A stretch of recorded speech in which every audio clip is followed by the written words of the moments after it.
What's up, y'all? It's Nifty Q. That's Gifted. We're here with the first daily rehash of the week. It is Monday, November 6th, and oh, what a day it was. I feel like we're in hangover mode with everything from the Simpsons, the meme token, OpenSea, 8Fest. Man, a lot of stuff happening in the industry. Excited to talk about it with you, Gif. Yeah, man. Simpsons love letter incoming, and what a wild way to start the week. Just last week it was Joe Rogan. This week, the Simpsons, awesome cultural moments happening back to back. And that's what's up first today, Q. We got to talk about it. Absolutely. One of the most endearing brands of all time here, putting out an NFT episode or an NFT themed episode. Really, they put out this flyer and their marketing about 2 or 3 months ago, and we saw the NFTs on the Treehouse of Horror episodes, and we didn't know what to expect. Well, really, they came through with an awesome ode to NFTs here on all fronts. I mean, from the artists that they chose to talk about to the really in-depth understanding that they had, and they really took some subtle and creative jabs at NFTs rather than just taking the oh, NFTs are all going to zero. Somebody that was writing that script understood Web3. Bravo to them. Yeah, and it was smart on their play. You know, they knew what they were doing. They knew that it's a polarizing topic, and a bunch of crypto bros on Twitter were going to pick it up and run with it. And it does appear that it was one of the most engaged with, social episodes of the last season or two. You can see there the engagement popping off on this episode. So kudos to them. Absolutely love to see it. I'm sure we'll be talking about that for a long time. And kudos to PR Guitar Man, who hopped on the show today and had Neon Cat highlighted in the front of the train. Got to say it. Anyway, we got to keep it going because we got just 10 minutes. So awesome with the Simpsons. But on to the next one. Grapes is absolutely pumping. It seems like some of the liquidity coming out of this very successful meme token launch has been cycling in there. You can see some of these crazy stats here, but really what I want to show you is this awesome animated chart from Whale Swoosh. And he's really talking about how gaming projects with token airdrops, upcoming token airdrops, seem to be the meta. Yeah, it's airdrop season. You can see here as well on Blur the amount of volatility that this NFT project is having because of this associated fungible token. So we really kind of come full circle. We went fungible, then non-fungible, then back to fungible tokens inside of NFT ecosystems. Yeah, shout out to the Grapes. We faded this one early, but the meta seems to be find a project that is launching some type of fungible token. That's not financial advice, by the way. All right, big shout out to Bright Moments here, who held a successful event in Buenos Aires. And we have a bunch of different artists. They did a great job showcasing a lot of their work. Bright Moments, one of the best in-person gallery art experiences that exists in the space. And the fact that they took it down to South America was awesome. You can see the highlights here. Yeah, and I think this is like City 8 out of their global 10-city tour, where they're basically propping up communities all around the world. So Buenos Aires was number 8. That means there's 8,000 total crypto citizens now. I believe next is Paris.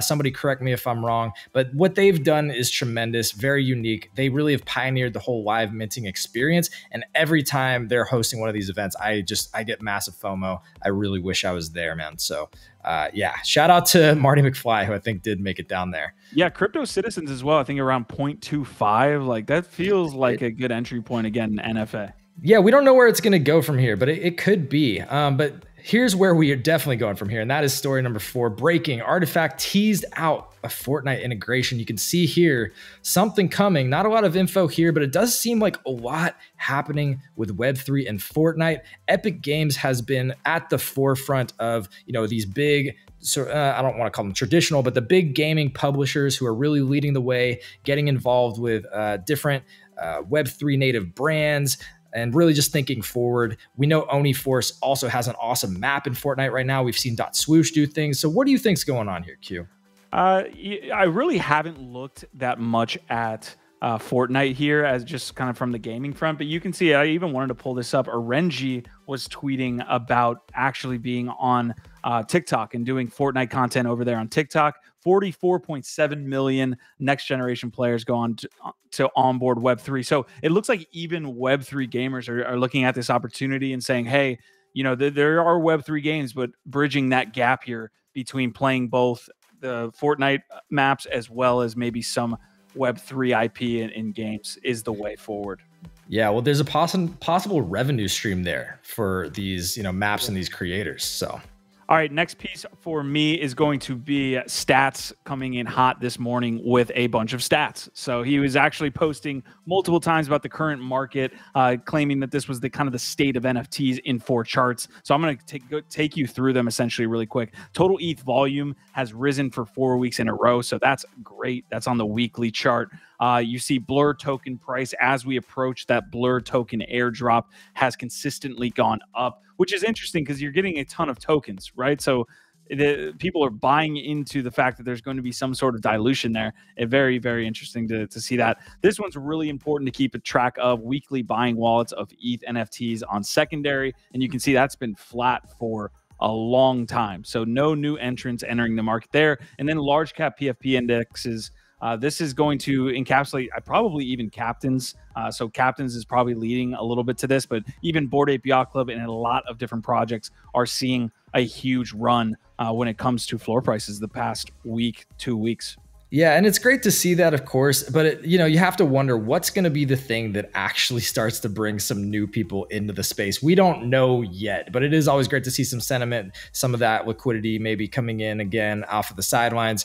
But let's talk about this next one. This is a quick one. We had to do it. We had to throw it in here. This is the first glimpse, the sneak peek at the balloon for Cool Cats Macy Days Parade. And I just got one question for you, Q. Got milk? All right, we're going to shut down the show here now. Thank you guys for tuning in. No, I'm just kidding.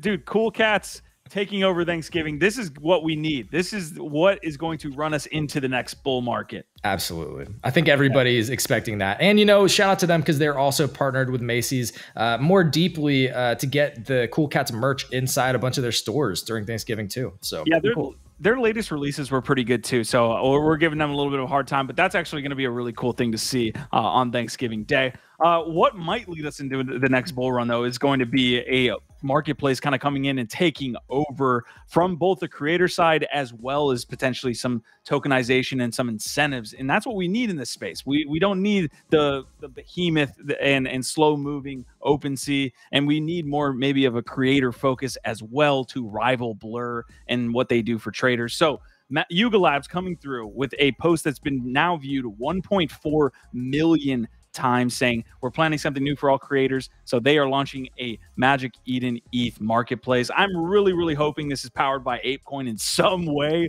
I'm not, it probably will not happen, but hopefully there is some ApeCoin component. But yeah, no details as far as exactly what this all means, but people are up and talking about this ETH marketplace that's going to rival hopefully the largest. Yeah, that's almost 1.5 million views in just 2 days. The timing on this couldn't have been better timed on the back of the OpenSea news. Look, innovation is what we need. Sometimes innovation doesn't go your way, like when Magic Eden made royalties optional in the first place. But you know what? If they can help fix the problem, I am here for it. And yes, you were showing some of those receipts. But anyway, Mocha Verse, this is a quick one. Mocha IDs are now minting. Holders have a 4-day priority window, but must reserve. This is your chance to get your .mocha name. So you know what? We're just throwing it in here because that is a big, interesting project doing some cool things. Yeah, Mocha Verse, another one. I mean, why fade Animoca brands at any point? Like they're just these are the OG Mocaverse collections here, and you can see over the past 2 weeks and 2 or 3 weeks, we've seen major bidding and up 46% in the last 7 days, and you can see just in the last 24 hours, there have been people that are coming in. So yeah, shout out to the Mochas making some money. Hell yeah.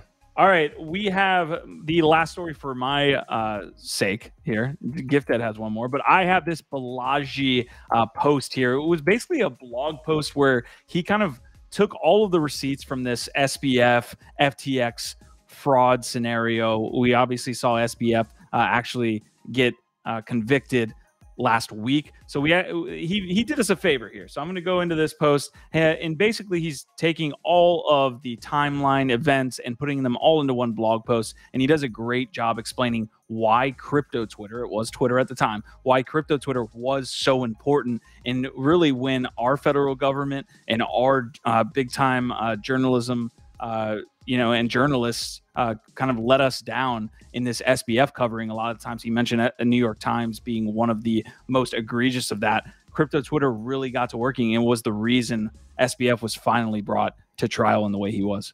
Yeah, while our institutions, our trusted institutions, were propping this guy up, patting him on the back, kissing his ass, it was crypto Twitter that really did the journalistic work. And it's great to remember that. So shout out to Balaji for that one. And by the way, all this is in the description or on our X profile if you want to dig further into these. We have the last story here, though, and it is a follow-up to late last week, OpenSea announcing that they were laying off people and coming out with 2.0. Well, that, of course, got speculation going on a token.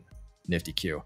Are their backs up against the wall? Are they backed into a corner? Is this the only way for their investors to get an exit, Q? Yeah, I think so. And that, Soho did a great job of breaking that down. You can see the corner that they're in right now. That's OpenSea monthly USD volume. And from the tops of 2022, that's absolutely an astounding loss there on the volume side. Now you can say, hey, the general NFT marketplace is not doing so well, but the problem is, along with this chart, you look at them compared to Dune and Blur and some of these other competitors, and they've lost market share there as well. So I think they are having some sort of exit liquidity event for their investors. We shall see. But mostly positive news, man. This was a great day. We had Chris PR Guitarman, who was featured in The Simpsons. I'm looking forward to the rest of the week. A lot of crazy stuff happening in this space. I'm right there with you, man. Shout out to y'all, our vibe, our tribe.